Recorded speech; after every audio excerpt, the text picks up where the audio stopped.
Erick Thohir stay atau Erick Thohir out? Erick Thohir ini hanya membangun timnas, ya, tapi tidak membangun sepak bola Indonesia. Yang dilakukan Erick Thohir apa? Nggak boleh UED. Itu kan instan dan ini banget ya, dan nggak mau ribet banget ya gitu. Memang STY mengalami anjlok, ya, mengalami penurunan ya. Daripada kita mencari Jai-Ejaz baru, Verdong baru, jadinya STY tanpa pemain naturalisasi dan diaspora. STY nggak mungkin kesulitan juga untuk memilih pemain terbaiknya. Itu kan mengindikasikan Erick Thohir ini membranding dirinya sebagai raja lobby. Masa melobi tim-tim elit PSSI itu hanya mengejar timnasnya doang. Yang salah tuh federasi kok, nggak membina usia muda. Sebelum aku mati nanti ya itu, aku nggak tahu mati kapan. Paling nggak bisa lah itu dapat satu Piala AFF, entah nanti skuadnya siapa gitu. Sebenarnya penting nggak sih menjadi juara AFF? Percuma kita ngeritik ST ya, nggak tahu juga kan, ngeritik apa kan nggak bisa bahasa Indonesia. Kesimpulannya, STY layak stay atau out?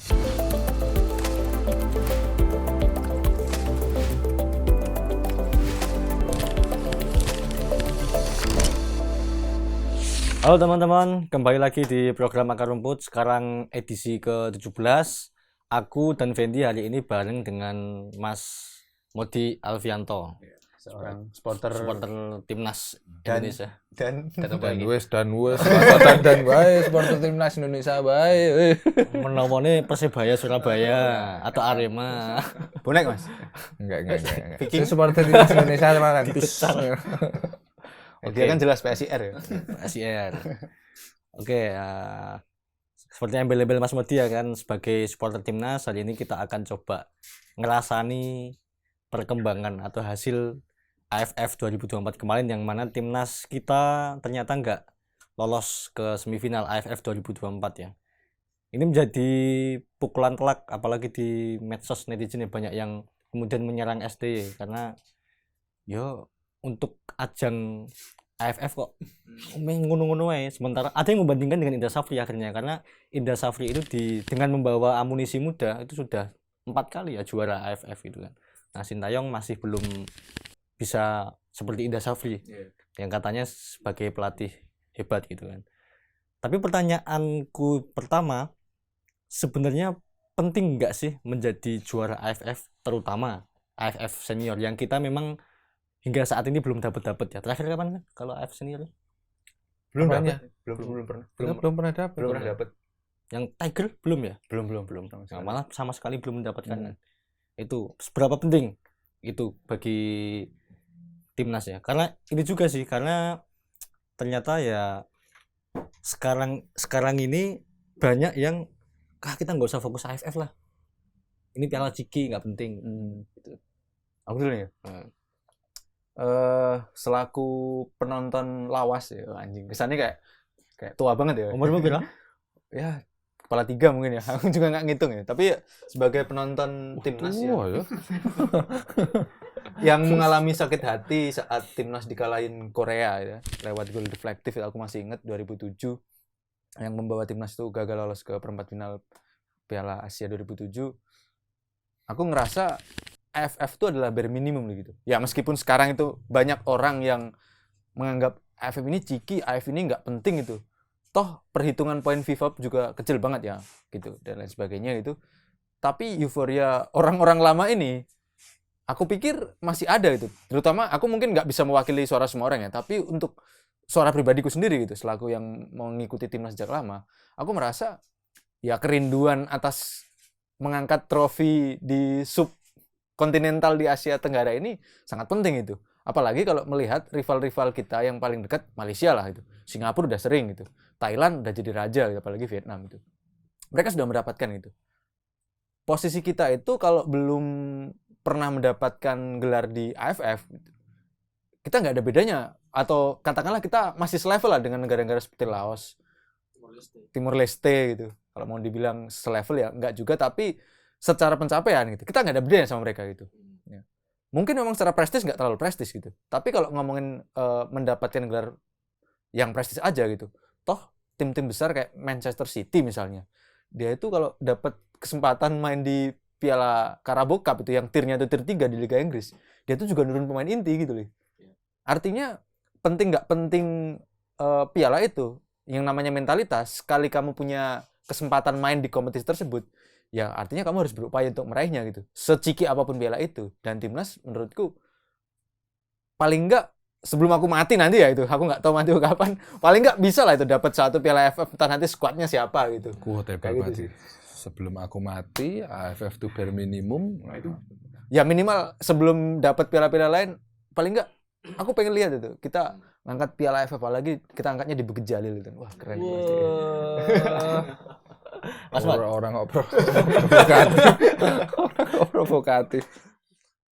Kalau aku, ini penting nggak penting ya? Penting jelas karena sebuah kebanggaan. Seharusnya ya kita di level ASEAN. Ya masa kita mau naik langit tapi di dasaran kita belum dapat apa-apa, itu kan rasanya nggak etis ya. Terus juga kalau Pendi kan dari 2007 ya? Nontonnya kan timnas kan. Kalau saya kan dari 2010, beda secara usia juga beda. Jadi kalau muda 2000 sampean Mas. Hah? Muda sampean. nanti bisa dicek di Wikipedia. Kalau saya kan ngeliatnya dari 2010 ya, yang waktu itu udah pakai pemain naturalisasi, terus Dan Gonzalez, terus diasporanya si Irfan Bahdim ya. Dan ternyata juga di 2010 di finalnya itu kan kita kalah ya 3-0 toh. Iya kan, bener kan? 3-0 terus habis itu menang besoknya 2-1. Itu menurutku juga tetap ada rasa kekecewaan meskipun orang menganggap bahwa AFF itu piala ciki, tapi kalau kita bandingkan dengan kompetisi-kompetisi lain ya, maksudnya yang katakanlah kayak misalkan kayak Community Shield atau di Liga Inggris itu kan juga ada yang dianggap itu piala Carabao Cup, itu dianggap piala ciki, ya tetap mainnya tetap serius gitu loh. Seserius apa ya, seserius mental dan kesiapan fisiknya pemain timnas untuk mendapatkan itu. Masa yang dari dulu tiap timnas main yang semangat cuma yang semangat cuma supporternya, pemainnya enggak. Tapi dengan ini ya bukan berarti pemain timnas Indonesia sama sekali tidak semangat loh ya. Tetap semangat. Cuman selalu kita kan namanya harapan kan selalu susah untuk dijangkau. Emangnya Sintayong di AFF 2024 ini kelihatan nggak semangat? Tapi gini, ada asumsi argumen gini.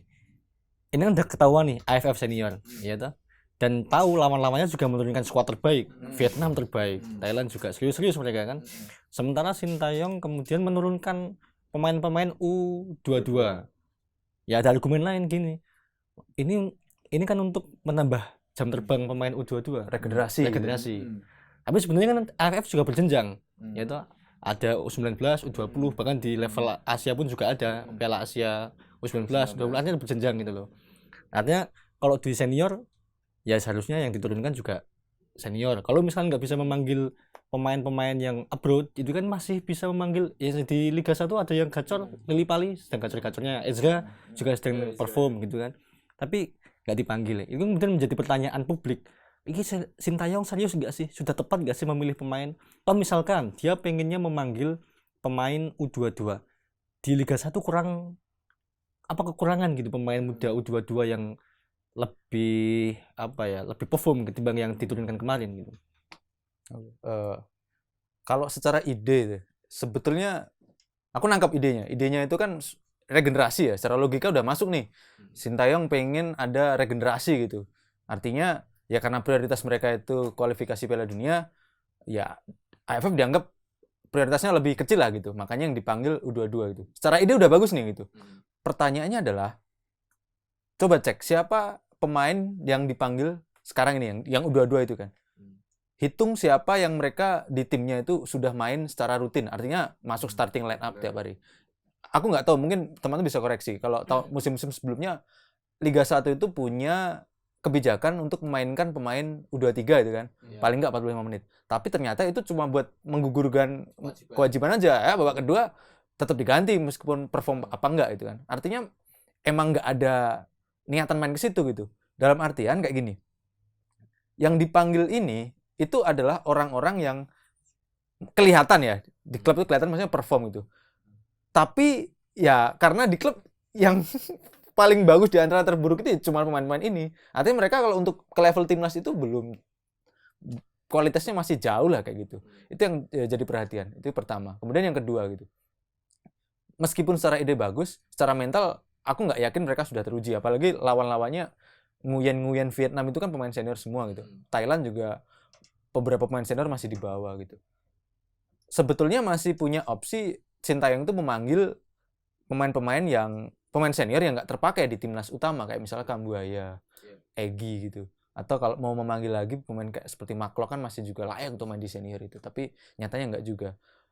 Aku nggak tahu apakah ada dinamika lain, kabarnya memang ini permintaan federasi, kemudian ada muncul lagi pergolakan katanya ini memang murni kemauan Sintayong. Ya dinamika belakang layar kayak gitu kita nggak bisa tampil lah. Gimana faktanya juga kita juga nggak tahu, tapi opsi itu tetap ada gitu. Nah masalahnya kemarin ada sentilan-sentilan kayak gini nih. Ini yang jadi masalah tim Liga 1 karena mereka nggak mau melepas pemain terbaiknya, dalam arti pemain senior ya gitu. Aku justru melempar pertanyaan ini ke Erick Thohir gitu. Katanya Erick Thohir ini si raja lobby itu. Ingat kan itu? Sampai FIFA aja di lobby sama dia itu kan waktu Walaupun nggak berhasil. Iya, waktu Piala Dunia mau gagal itu kan. Ya tapi kan ujung-ujungnya kayak misalnya pemain-pemain senior kayak Jenner dan lain sebagainya waktu AFC U23 kemarin kan berhasil di lobby juga gitu. Itu kan mengindikasikan Erick Thohir ini membranding dirinya sebagai raja lobby gitu. Masa melobi tim-tim Eropa dan juga FIFA aja dia bisa untuk melobi tim Liga 1 untuk melepas 1 atau 2 pemain terbaiknya untuk Piala AFF aja, masa dia nggak bisa itu. Dalam artian ada banyak hal yang perlu kasih bola di sini gitu. Sebetulnya ini yang salah siapa sih gitu? Memang pemilihan pemain yang jelek atau memang ini by design itu? Memang ya ini aja yang dikasih gitu. Karena prioritasnya memang udah nggak dianggap utama gitu. Kemarin menurutmu yang paling menonjol dan bisa ini yang terbaik lah di antara pemain-pemain di bawah Sintayong siapa, Pan? Donny Tree. Iya, itu aku sih Cahya Supriyadi ya. kiper ya. Just. Mas Medi ada tanggapan nggak soal itu? Serius nggak sih Sintayong dengan AFF ini? Yang salah tuh harapan masyarakat Indonesia terhadap timnas. Iya kan? Salah. Udah tahu loh, kita berulang kali loh. Udah dari tahun berapa? Emang sih secara statistik memang STY mengalami anjlok, mengalami penurunan ya. Dari sebelumnya final, semifinal, sekarang lolos babak grup pun enggak.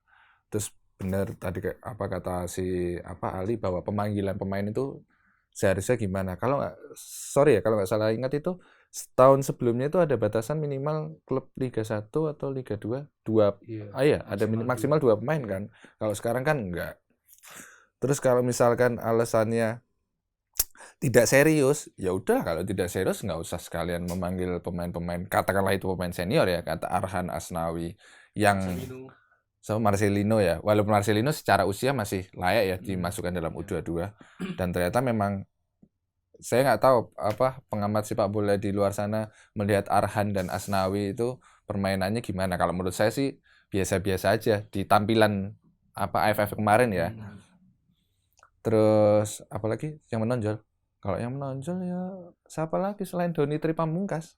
Ada 3 sebenarnya. Ada Donny Tree, Cahya Supriyadi, satu lagi sebenarnya ada satu lagi tapi nggak begitu sering dimainkan tuh Victor Detan sebenarnya. Detan tuh bagus sebenarnya, tapi nggak tahu ya. Sekali lagi kan keputusan STY untuk memasukkan pemain tuh sering kali kadang terlambat. Nggak tahu maksudnya fungsinya buat apa, tapi ya masuk aja. Nah ini yang jadi persoalan juga ya. Ini kan kalau mau memanggil pemain terbaik di Liga 1 misalkan, opsinya cuma Liga 1 nih, nggak pemain abroad itu ya. Itu kendalanya adalah klub tidak melepaskan pemain terbaiknya karena klub juga butuh untuk mengejar poin gitu kan. Kompetisi nggak libur di tengah AFF. Ini kan juga jadi kendala. Betul nggak? Betul. Nah yang seharusnya Erick Thohir selalu menjanjikan dulu bahwa kita akan menyesuaikan biar bagaimana kalau AFF jalan walaupun tidak kalender FIFA, tapi juga pemain dari Liga 1 bisa masuk ke timnas tanpa harus merugikan klub gitu loh. Alasannya kan gitu. Tapi sampai sekarang nggak tahu ya kenapa nggak direalisasikan gitu hal semacam itu. Bisa dicek ini dari semua negara yang berkompetisi di AFF ini cuma Liga 1 yang masih berjalan gitu. Ya. Kalau nggak salah Malaysia itu cuma memainkan laga tunda, Thailand itu seminggu ya. Artinya dia cuma jalan setelah AFF seminggu aja gitu. Setelah itu pertandingan libur. Mungkin mereka optimis final nih gitu. Makanya ya udah kita nanti nonton di supporternya kita keren buat nonton final ya. Itu optimisme. Dilala padha wae ya. Senasib karo Malaysia ya. Dek Malai. Tapi yang aku garis bawahi ini sebetulnya prospek sih, progres sih gitu. Artinya hal yang bagus ketika AFF jalan, kompetisi itu libur. Cuman pertanyaannya adalah, ini kalau kita tarik timelinenya ya itu sebetulnya masalahnya nggak cuman sekedar soal pemanggilan pemain, tapi masalah talent pool gitu. Kalau talent pool kita ini dalam, banyak, artinya kita di mana-mana aja, di tiap daerah atau di tiap klub aja itu banyak pemain yang bisa kita panggil gitu. Ya kita nggak akan kesusahan, kita nggak akan perlu melobi-lobi tim, kita nggak akan perlu pusing-pusing manggil siapa yang patah siapa yang enggak, karena talent kita ini banyak nih yang bisa kita main buat timnas. Masalahnya sekarang kan enggak gitu. Dan sekali lagi ini bukan persoalan dari pelatih, bukan persoalan dari klub, tapi ini kembali lagi ke federasi. Talent pool itu kan dibina ya, dibibik, ataupun kalau bahasa sarunya itu diternak ya. Kita memakai terminologi peternakan ya, itu diternak kan. Itu kan yang belum dilakukan federasi gitu. Pembinaan usia muda maksudnya? Iya, dari hal yang paling fundamental lah. Ya kalau talent poolnya udah banyak gitu, ya kita nggak akan kesusahan nyari pemain-pemain yang bisa dibawa ke timnas.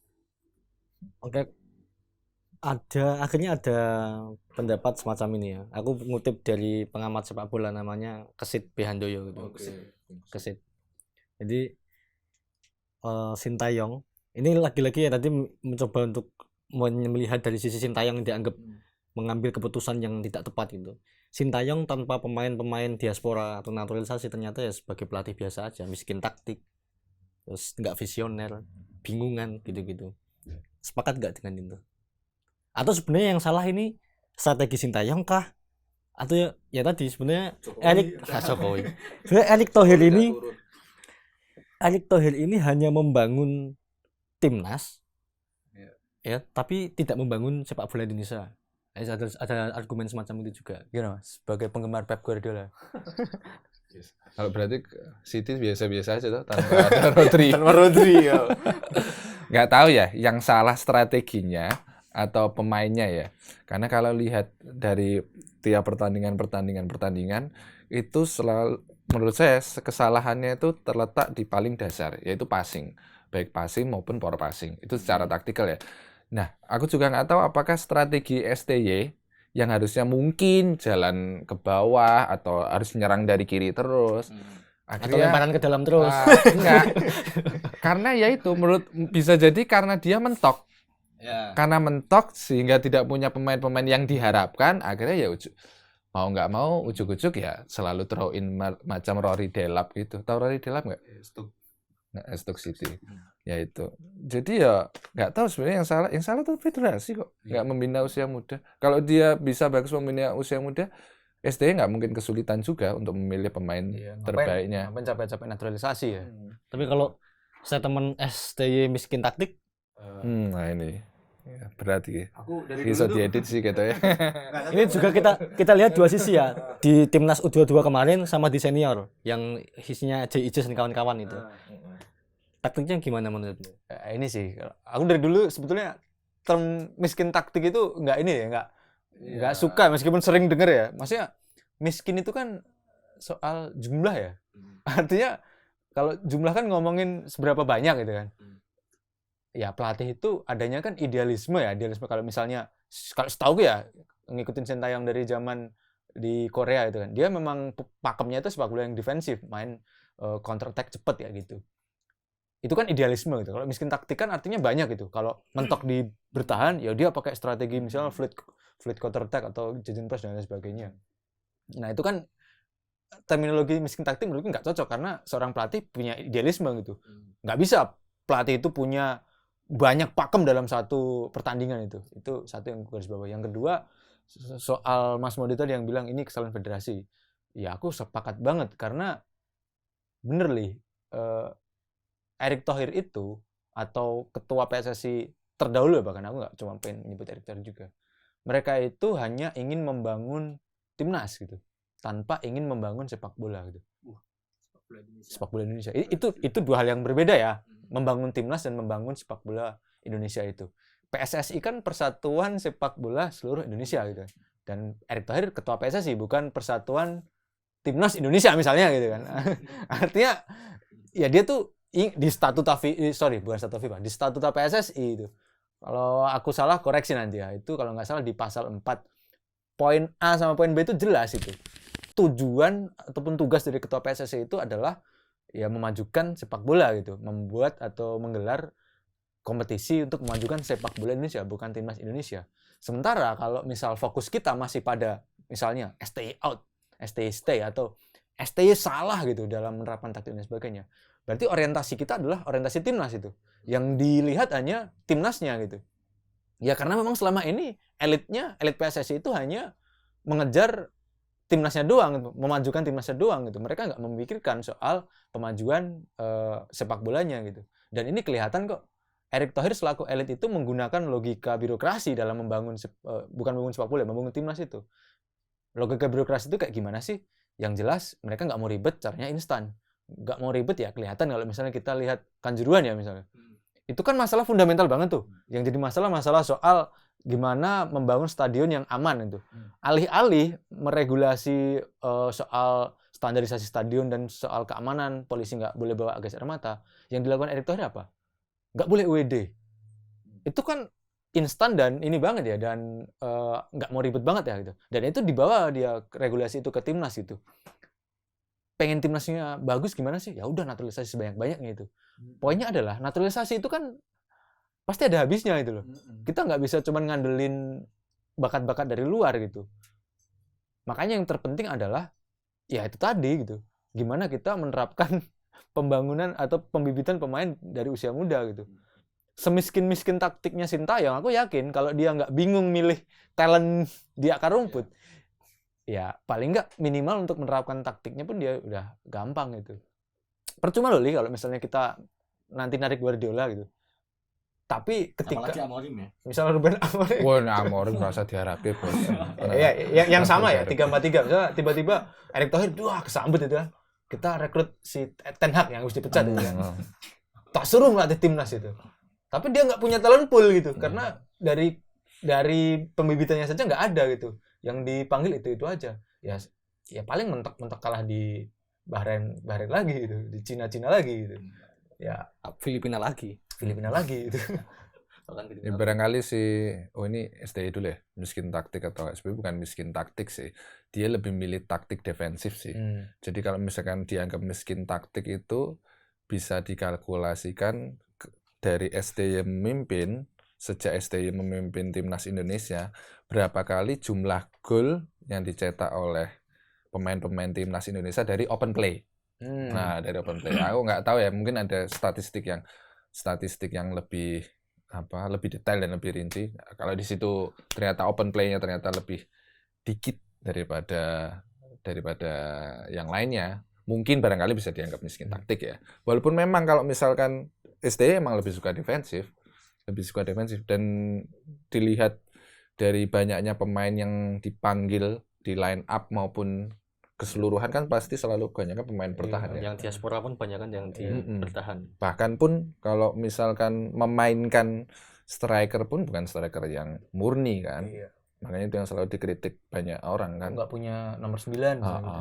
Artinya 93/4. Gitu. Tapi itu menarik juga sih. Apa jadinya SBY anjir. SBY tanpa AHY. Apa jadinya SBY tanpa Demokrat ya? Enggak. Bukan saya loh. Apa jadinya STY tanpa pemain naturalisasi dan diaspora? Ya, kalau ingat ya, kepemimpinan STY itu yang AFF 2020 ya Mas, yang lawan Malaysia. Itu kan nggak ada pemain naturalisasi. Elkan Bagot itu kan? Ada Elkan Bagot tapi terakhir kan dia. Itu pun bukan naturalisasi kalau nggak salah. Elkan Bagot itu memang pemain keturunan ya. Beda lah naturalisasi sama keturunan itu. Dan yang diaspora siapa ya gitu? Kayaknya cuma Egy ya mungkin, atau Egy udah main di Indonesia. Aku juga kurang paham ya. Witan ya. Intinya satu tim itu inilah. Kayaknya nggak ada itu yang di starting lineup itu yang pemain naturalisasi dan juga diasporanya itu. Kalau nggak salah cuma Marklock ya. Aku lupa ya Marklock itu pun masuk apa enggak. Tapi buktinya bisa sampai final gitu. Kita menghajar Pinipin FC 4-1 gitu. Artinya paling nggak STY udah membuktikan itu bahwa ini loh kekuatan kita tanpa pemain naturalisasi itu. Tapi kan memang sekarang targetnya udah beda nih gitu. Karena kita menyongsong Piala Dunia yang lawannya makin berat, ya dibutuhkan itu pemain-pemain naturalisasi gitu. Tapi kan ya sekali lagi itu cara yang menurutku jangka pendek aja instan gitu. Kita selamanya nggak bisa ngandelin pemain naturalisasi gitu. Kita Harus ada buas-buas baru ya. iya itu. Aku lebih suka harus ada buas-buas baru, harus ada si siapa?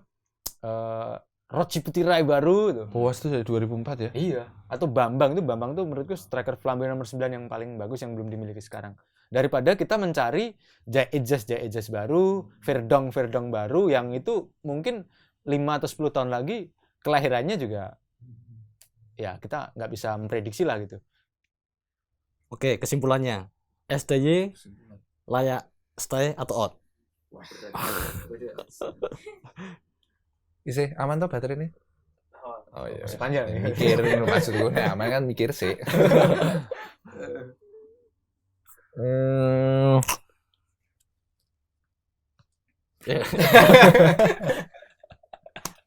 Layak lah, masih layak stay lah. Masih layak stay lah. Kalau melihat apa progres fisik pemain ya, kayak Hoki Caraka dari kurus jadi gemuk, dari apa bagaimana Rizky Ridho dan Marcelino masih tetap dipercaya di squad gitu. Walaupun tentu dia harus dikritik dari sisi ofensifnya ya. Entah bagaimana caranya. Ya, dia sebenarnya udah berusaha kan, udah memasukkan pelatih striker kan. Cuman memang belum ada tajinya. Antara belum ada tajinya satu atau memang lawannya yang terlalu bagus kan. Atau yang ketiga, emang beneran miskin taktik. tapi stay. Tapi kalau dikritik harusnya ya nggak masalah tadi kritik. Bedanya STY sama stay apa? Cuma beda A doang kan. Kita percuma kita ngeritik ST ya, nggak tahu juga kan kita ngeritik apa kan nggak bisa bahasa Indonesia. Wah berat anjir. Ini kan di Twitter lagi rame tuh yang buzzer ST out itu. Takutnya kalau aku bilang out dikira aku buzzernya nih gitu. Bung Toel gue. Wah dikira aku Bung Toel. Tapi aku sepakat sama Bung Toel ya. Soal 10 tahun lalu tapi ya sekarang aku nggak tahu ya kenapa dia jadi sepragmatik itu gitu. Stay atau stay out ya susah juga ya mikirnya.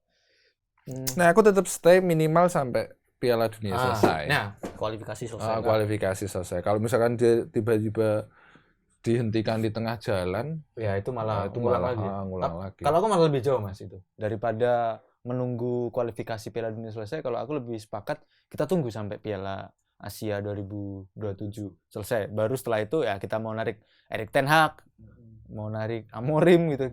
Amorim kan tahun depan dipecat MU ya ini Amorim ya.